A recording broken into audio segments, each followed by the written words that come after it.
Baik, Assalamualaikum warahmatullahi wabarakatuh. Pada kesempatan kali ini, saya akan menjelaskan perangkat dan media teknologi yang saya gunakan dalam pembelajaran. Nah, video ini ditujukan untuk ujian akhir semester saya pada mata kuliah teknologi baru dan pengajaran dan pembelajarannya. Baik,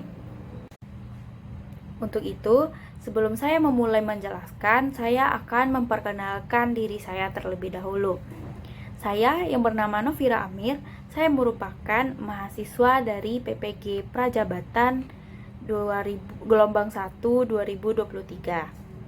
Saya berkuliah di Universitas Negeri Padang dengan NIM 23301-032. Nah, video penjelas ini akan saya gunakan dalam ujian akhir semester saya dalam mata kuliah teknologi baru dalam pengajaran dan pembelajarannya. Untuk mata kuliah ini, saya diampu oleh Dr. Treshalina MPD. Baik, pada video penjelasan ini ada 6 hal yang akan saya bahas. Yang pertama yaitu penggunaan media, yang kedua penggunaan teknologi, yang ketiga pembelajaran teks artikel, yang keempat perangkat yang saya gunakan, yang kelima media, dan yang keenam adalah contoh penggunaannya. Nah, kita masuk kepada pembahasan yang pertama yaitu penggunaan media. Kenapa sih seorang guru harus menggunakan media dalam pembelajarannya?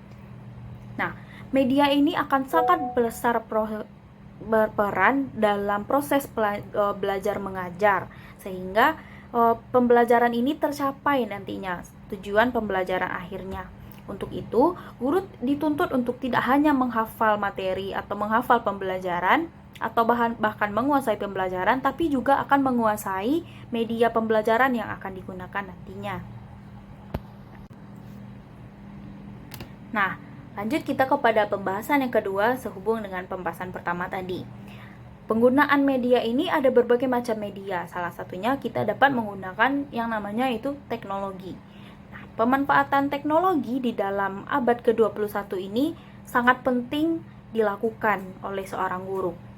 Karena pemanfaatan teknologi merupakan salah satu keterampilan yang harus dimiliki oleh pada pembelajaran di abad 21 ini.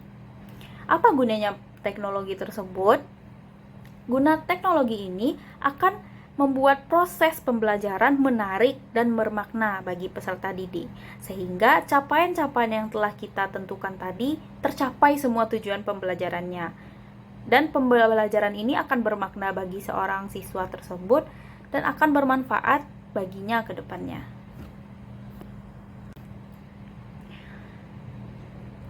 Pada kegiatan PPL kali ini, saya berkesempatan untuk mengajar di sekolah SMA Negeri 1 Padang. Nah, kelas yang saya ambil yaitu 12 IPA 2. Pada materi yang saya gunakan yaitu sudah saya sebutkan tadi, yaitu teks artikel, yaitu pada KD 410 dan KD 411. Di mana KD 410 itu adalah menyusun opini dalam berbentuk artikel, dan KD 411 yaitu mengonstruksi sebuah artikel dengan memperhatikan fakta dan kebahasaannya. Nah, pengimplikasian pada teknologi ini ke dalam pembelajaran teks artikel ini diharapkan bahwa tujuan akhir kita pada nantinya adalah peserta didik mampu menyusun opini dalam bentuk artikel. Lalu dilanjutkan dengan peserta didik mampu mengkonstruksi sebuah artikel dengan memperhatikan fakta dan kebahasaannya. Nah, kita lanjut kepada pembahasan yang keempat, yaitu perangkat yang saya gunakan. Nah, perangkat yang kita gunakan pada selama pembelajaran ini yaitu paling utama, yaitu yang pertama laptop. Karena di sini saya menggunakan laptop dengan menghubungkannya dengan perangkat yang kedua, yaitu perangkat proyektor. Lalu peserta didik juga dapat menggunakan ponsel pintar sehingga pembelajaran akan berkesinambungan nantinya. Baiklah, kita masuk ke pembahasan yang kelima, yaitu media. Media yang saya gunakan itu yaitu ada dua tipe. Yang pertama audiovisual dan yang kedua ada multimedia. Nah, yang pertama audiovisual itu berbentuk video pembelajaran. Video ini akan menampilkan, siswa akan memirsa nantinya berdasarkan video tersebut yang saya putar melalui laptop lalu ditampilkan menggunakan proyektor. Nah, peserta didik akan memirsa nantinya video tersebut dan melihat kasus apa yang terjadi pada video tersebut. Berdasarkan kasus-kasus tersebut, lalu nanti peserta didik akan membuat sebuah artikel. Selanjutnya yaitu multimedia. Nah, dalam menggunakan multimedia ini, saya menggunakan dalam bentuk PowerPoint yang dibuat sebelumnya pada Canva, aplikasi Canva. Nah, aplikasi Canva ini membantu kita untuk membuat PowerPoint dengan sedemikian rupa sehingga bentuknya indah dipandang dan bermanfaat bagi siswa nantinya. Penayangan PowerPoint ini ada pada akhir pembelajaran, di mana ketika siswa tidak mengerti atau tidak paham dengan pembelajaran pada hari itu, maka saya akan menampilkan agar siswa lebih paham ke depannya dan lebih dalam pemahaman siswa tersebut terhadap pembelajaran hari ini. Baik, kita masuk pada pembahasan ke-6, yaitu penggunaan media yang kita terapkan dalam pembelajaran. Nah, bisa dilihat pada foto pertama, yaitu saya menggunakan PowerPoint. Lalu di video kedua, bagian penjelasannya dengan beserta siswa dapat interaktif juga maju, menanyakan apa yang dia ragukan. Lalu pada foto ketiga, yaitu tayangan pada aplikasi YouTube mengenai masalah yang akan menjadi kasus di dalam artikel yang akan ditulis oleh siswa tersebut. Selanjutnya yaitu ada penggunaan ELKPD seperti yang sudah saya jelaskan tadi. Nah, di sini saya telah menyusun ELKPD berupa tautan Canva nantinya. Jadi tautan Canva ini akan saya kirimkan kepada peserta didik melalui WhatsApp.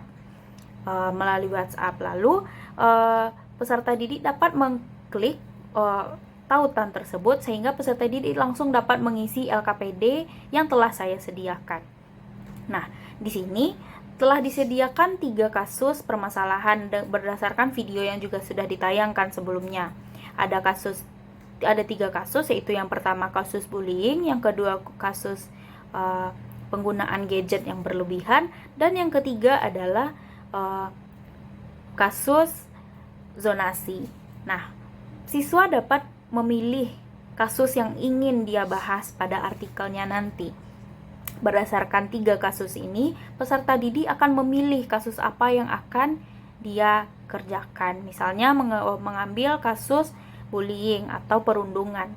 Nah, peserta didik akan menuliskan beberapa poin-poin opininya terhadap perundungan ini. Nanti berdasarkan poin-poin tersebut, peserta didik dapat menuliskan atau mengembangkan kembali teks poin-poin opini tersebut menjadi teks artikel.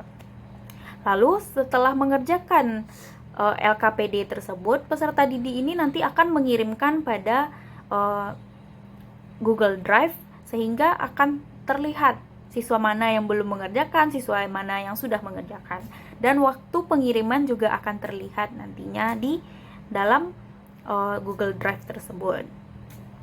Baik, itulah salah satu contoh. Nah, itulah media yang saya gunakan dengan penggunaan pemanfaatan teknologi di dalam pembelajaran yang saya lakukan di SMA N1 Padang. Sekian penjelasan dari saya undur diri. Assalamualaikum warahmatullahi wabarakatuh.